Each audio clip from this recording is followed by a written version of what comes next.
"Everything on the Normandy beachhead will hang on your weather," said the D-Day planners, as if we meteorologists had total control of the elements. "Just name us 5 fine, calm days and we'll go." 100 years of weather records suggested there was no hope of their getting this. They limited their demand to a quiet day with not more than moderate winds and seas and not too much cloud for the airmen, to be followed by 3 more quiet days. On top of this, the military insisted on a late full moon for the parachutists, plus a tide that would be high 3 hours after pioneer forces had landed at dawn to clear paths through the beach mines and other obstacles. July would be too late and May too early. That left just 4 possible days, the 5th, 6th, 19th or 20th of June. "We can make a forecast 1, perhaps 2 days ahead," said the Meteorological Office. "We can make it up to 5 days ahead," said the American Air Force. "But do they know anything about the sea?" asked the Royal Navy, who made no promises.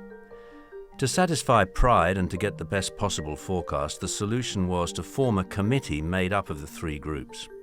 However, fear that loudmouthed Americans might shout down mild British civil servants or even battle-hardened naval officers brought about an administrative compromise. The D-Day forecasters would stay in 3 separate centres, joined to one another and to Eisenhower's headquarters by telephone.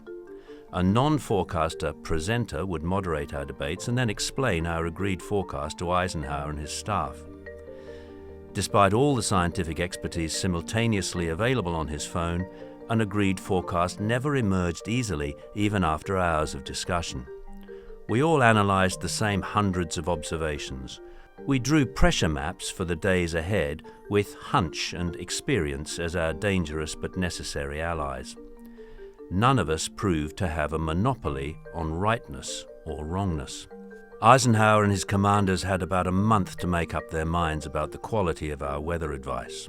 During the pleasant weather of May 1944, our 5-day forecasts proved to be terrible, but our presenter was able to give Eisenhower 18 substantially correct 2-day forecasts of suitable invasion weather. So the vital decision on the choice of a D-Day would have to be based on 1.5 to 2-day forecasts. Then began our worst nightmare, a calm weather period ending, to be replaced when and by what. The moment for our crunch forecast for Monday the 5th arrived. The Americans were for go, the cautious Met Office were for no-go, so were the pragmatic Royal Navy.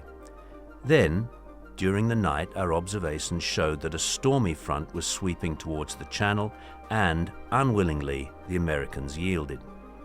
At a hairy 4 a.m. meeting on Sunday morning, Eisenhower postponed the operation for 24 hours, only 2 hours before the main body was due to sail. Monday was out, and the troops in their landing craft tossed uncomfortably at moorings. The decision had been an enormous emotional drain for everyone, and the whole nerve-wracking process now had to continue for yet another day. The telephone debates went on furiously, if inconclusively. On the Sunday evening, in the fine weather which preceded a still-to-happen Monday storm, we had to stop arguing and forecast for Tuesday the 6th. The Americans were again for go. The Met Office initially hesitated. The Royal Navy, this time, opted for go. So the goes had it.